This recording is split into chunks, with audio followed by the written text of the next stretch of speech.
Well, hello everyone, and welcome back to this week's Nugget. This week we're going to be talking about Jacob the Supplanter.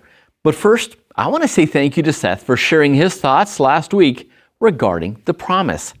Now, before we get into today's Nugget, would you please take a moment and hit those like, subscribe, and share buttons so that others can enjoy these nuggets as well. Now, our memory text for this week comes from Genesis 27:36. And Esau said, "Is he not rightly named Jacob? For he has supplanted me these 2 times. He took away my birthright, and now look, he has taken away my blessing." And he said, "Have you not reserved a blessing for me?" Sabbath's lesson continues with a family history of Isaac. And again, the story starts out with a promise, a prophecy, and a proclamation. The promise, Rebekah, you're going to have twins. The prophecy, from the day they are born, the twins are going to be rivals. The proclamation, the older will serve the younger. But there's a problem. Just like grandfather Abraham, everybody in this story thinks that God needs their help. And just like grandfather Abraham, they're going to discover what a mess we make when we think we know better than God. And what this family will create is a legacy of works that God never intended to run in this family.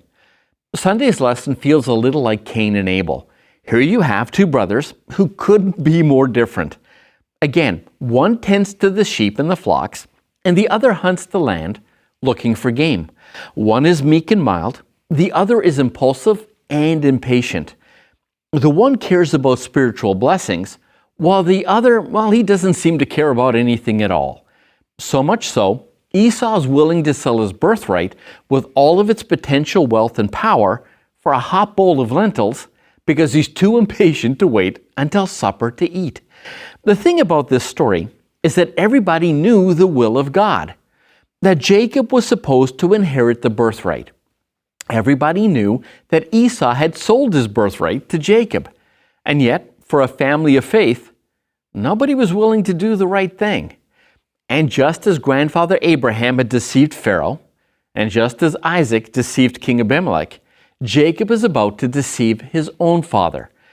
In this week's lesson, Jacob is about to find out how deep this legacy of deception goes, and he's not only going to deceive his father, but eventually he would go on to become deceived himself. But that's for later in the week. Again, thank you for stopping by. I'll see you tomorrow.